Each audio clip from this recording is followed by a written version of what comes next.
Hello student, my self Divyansh Singh Rajput. आज की class में हम स्टीरियो आइसोमेरिज्म के अंदर ऑप्टिकल आइसोमेरिज्म को सीखेंगे।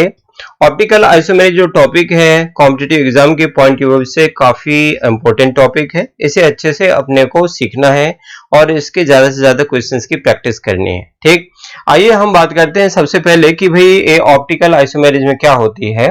Certain substances possess the property to rotate the plane of polarized light. Such substances are called optically active substances and this phenomena is called optically activity. ठीक, इस phenomena को हम क्या बोलेंगे? Optical activity. इसके दो फॉर्म होते हैं, एक डेक्स्ट्रो और एक लीवो। अब यहाँ पर क्वेश्चन ये आता है कि ये प्लेन पोलराइज्ड लाइट क्या होती है। एक्चुअली होता क्या है, जो नॉर्मल ऑर्डिनरी लाइट होती है वो सभी डायरेक्शन में स्प्रेड हो रही होती है। ठीक, किसी सोर्स से निकली हुई लाइट इस तरीके से सभी डायरेक्शन में फैलती है। ठीक, लेकिन इसे अगर हम निकोल प्रिज्म से पास करा लें, ठीक, निकोल प्रिज्म से पास कराने से होता क्या है, ये जो नॉर्मल ऑर्डिनरी लाइट है ये पोलराइज्ड हो जाती है, यानी कि अब इसका एक ही डायरेक्शन में फैलाव होगा। ठीक, अब हम इसे जब किसी कंपाउंड जो कि ऑप्टिकली एक्टिव है उसके सॉल्यूशन से जब हम पास करेंगे तो ये जो प्लेन पोलराइज्ड लाइट है ये पर्टिकुलर एंगल से क्या हो जाएगी, रोटेट हो जाएगी। तो हमने यहां पर बताया है rotate the plane of polarised light. तो ऐसे कंपाउंड को हम बोलते हैं ऑप्टिकल एक्टिव कंपाउंड और इस फिनोमेना को हम बोलते हैं ऑप्टिकल एक्टिविटी। ठीक, अब क्वेश्चन ये आता है कि ऐसे किस टाइप के कंपाउंड हैं जो कि ऑप्टिकल एक्टिविटी शो करते हैं। वो कंपाउंड जिनमें कैरल कार्बन प्रेजेंट होते हैं वो ऑप्टिकल एक्टिविटी शो करते हैं। अब नेक्स्ट क्वेश्चन ये आता है कि ये कैरल कार्बन क्या होते हैं। जब कार्बन की चारों वैलेंसी से अलग अलग ग्रुप और एटम प्रेजेंट हो तो ऐसे कार्बन को हम कैरल कार्बन बोलते हैं और इसे स्टार से रिप्रेजेंट करते हैं। जैसे इसमें देखा जाए तो एक वैलेंसी से हाइड्रोजन, एक से क्लोरीन, एक से आयोडीन और एक से Br कनेक्ट है। ठीक है, तो इस तरीके से चारों वैलेंसी से अलग अलग एटम और ग्रुप बॉन्डेड हैं, तो ऐसे कार्बन को हम क्या बोल रहे हैं, कैरल कार्बन। राइट, नाउ अब हम इस बारे में समझ लेते हैं कि कैरल कार्बन का एक्चुअल मीनिंग क्या है। ठीक, और ये किस तरीके से ऑप्टिकल एक्टिविटी शो करता है। एक्चुअल में क्या है, जैसे कि हम एक एग्जांपल लें, हमारे दोनों हैंड है, लेफ्ट हैंड राइट हैंड। हम दोनों को देखें तो दोनों एक दूसरे की मिरर इमेजेस हैं। राइट, ये थंब मिरर, जब हम देखेंगे थंब की जगह में थंब, सारी फिंगर उसी की जगह बनेंगी मिरर में। ठीक है, तो ये दोनों हैंड क्या है, एक दूसरे की मिरर इमेजेस हैं। बट अगर मैं इन दोनों को एक दूसरे के ऊपर रखूं तो they are non superimposable, एक दूसरे में सुपर इम्पोज नहीं कर रही हैं। तो ऐसे मॉलिक्यूल को, ऐसे कंपाउंड में कैरलिटी होगी। राइट, आगे बात समझ में, जो ऐसे कंपाउंड जो non super imposable mirror images होते हैं वो ऑप्टिकल एक्टिविटी शो करते हैं। लेकिन हम अकैरल, ठीक, या नॉट कैरल की बात करें, जैसे कि दो सेम चेयर हैं, देखने में उनका कॉन्फ़िगरेशन सिमिलर है, ठीक है, दोनों एक दूसरे में सुपर इम्पोज कर जाएं तो वो ऑप्टिकल एक्टिविटी शो नहीं करेंगे, इन्हें हम बोलते हैं अकैरल। ये बात समझ आएगी बेटा। नाउ अब आपको समझना है, अब जैसे कि यहाँ पर एक एग्जांपल से समझा जाए। ठीक, ये दोनों जो कंपाउंड हैं, फर्स्ट एग्जांपल में यहाँ पर दोनों सेम कंपाउंड हैं और दोनों एक दूसरे में सुपर इम्पोज कर जाएंगे। ठीक, तो इन्हें हम बोलेंगे अकैरल। लेकिन एग्जांपल सेकेंड में अगर देखें तो कॉन्फ़िगरेशन अलग होने की वजह से, ठीक है, यहाँ पर आप देख रहे हैं कि ये क्या हो जाएंगे, सुपर इम्पोज कर जाएंगे। ठीक, लेकिन यहाँ पर कॉन्फ़िगरेशन में चेंज आने की वजह से अब ये एक दूसरे में सुपर इम्पोज नहीं करेंगे, एक दूसरे की एग्जैक्ट ए मिरर इमेजेस हैं। राइट, जो कि कैरलिटी शो करेंगे। ठीक है, तो ये ऑप्टिकली एक्टिव होंगे। ठीक, ऑप्टिकली एक्टिव कंपाउंड होंगे,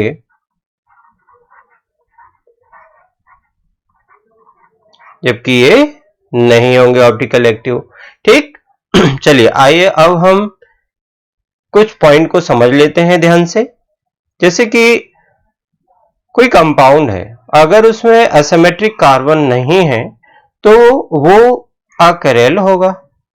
और एक ऐसा कंपाउंड जिसमें अगर एक असिमेट्रिक कार्बन प्रेजेंट है तो वो कैरल होगा ही होगा, ठीक। और एक कंपाउंड जिसमें एक से ज्यादा अगर एसिमेट्रिक कार्बन है, एसिमेट्रिक कार्बन मतलब कार्बन की चारों वैलेंसी से डिफरेंट एटम्स और ग्रुप प्रेजेंट होंगे, ठीक, तो उन्हें हम एसिमेट्रिक कार्बन बोलेंगे। तो वो कैरल हो भी सकते हैं और नहीं भी हो सकते हैं, ठीक। तो इनके बारे में अभी हम डिटेल में डिस्कस करेंगे। आइए सबसे पहले हम सीख लेते हैं कि कैसे कैरल कार्बन को हम फाइंड आउट करेंगे, ठीक। तो यहां पर क्वेश्चन है, identify each asymmetric carbon atom in the following structure. यहां पर देखें तो इस कार्बन की चारों वैलेंसी से डिफरेंट ग्रुप है। यहां पर एक वैलेंसी से हाइड्रोजन, एक से OH ग्रुप है, एक से CH3 है और नेक्स्ट जो वैलेंसी है उससे ये वाला ग्रुप कनेक्टेड है, राइट। नेक्स्ट ये वाला कार्बन भी कैरल होगा, इससे एक वैलेंसी से हाइड्रोजन, सेकंड वैलेंसी से पूरा ग्रुप कनेक्ट है, थर्ड वैलेंसी से इधर वाला ग्रुप। अब यहां पर देखिए इसके रिस्पेक्ट में अगर यहां से देखें तो एक CH2 ये हो गया, यहां भी CH2 है, बट हम नेक्स्ट कार्बन में देखेंगे तो यहां पर CH2 है लेकिन इस कार्बन से दो अलग अलग ग्रुप हैं, यानी कि ये दोनों कैसे हो गए, अलग अलग हो गए। तो ये कार्बन कैसा होगा, कैरल कार्बन। अब यहां पर जो थर्ड कार्बन है इस रिंग में, ये भी कैरल कार्बन होगा, ठीक, क्योंकि यहां पर एक हाइड्रोजन है, एक Cl है और यहां पर देखें तो सेकेंड और फोर्थ से सेम ग्रुप है, लेकिन यहां पर फर्स्ट और ये फिफ्थ में अलग अलग ग्रुप प्रेजेंट है, तो ये भी कार्बन भी कैरल कार्बन हो जाएगा। लेकिन यानी कि इसमें अगर ऑल ओवर देखा जाए तो 3 कैरल कार्बन है, नंबर ऑफ कैरल कार्बन इसमें टोटल 3 है, राइट। नाउ अब हम नेक्स्ट एग्जांपल करते हैं।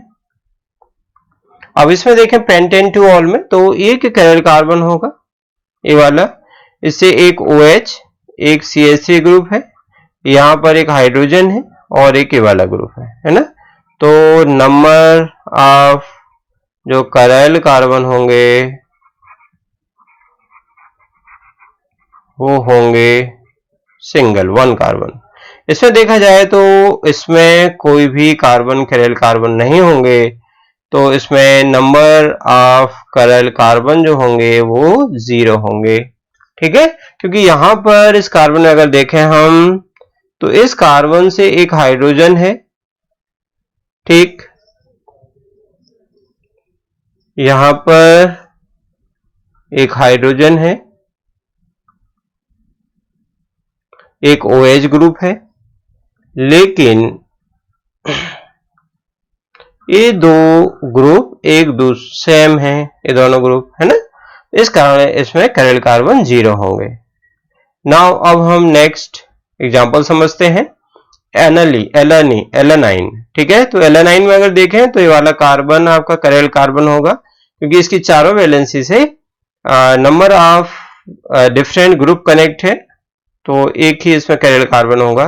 1 ब्रोमो 2 मिथाइल ब्यूटेन में अगर देखें CH2 एक Br यहां पर है, CH एक मिथाइल ग्रुप है एंड CH2CH3, तो यहां पर एक कैरल कार्बन होगा।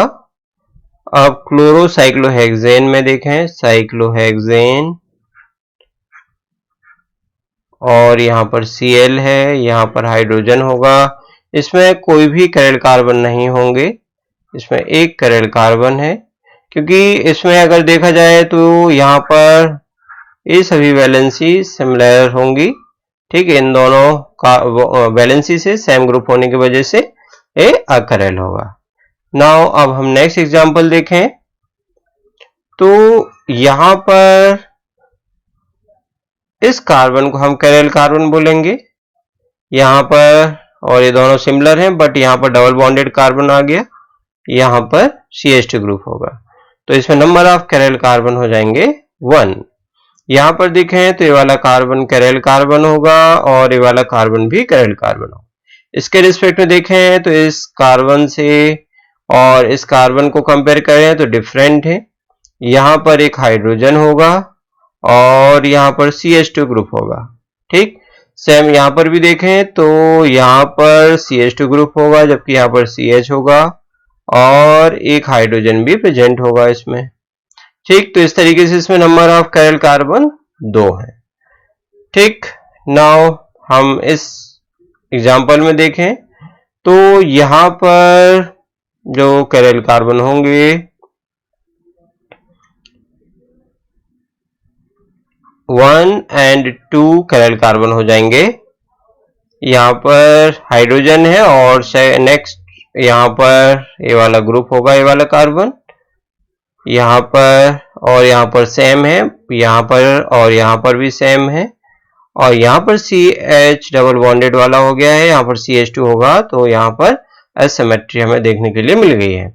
सेम यहाँ पर भी होगा, चारों वैलेंसी से अलग अलग ग्रुप हैं तो इसमें नंबर ऑफ कैरल कार्बन होंगे 2। ठीक, तो इस तरीके से हम क्या करते हैं, कैरल कार्बन फाइंड आउट करते हैं। ठीक, thank you for watching this video. Thank you.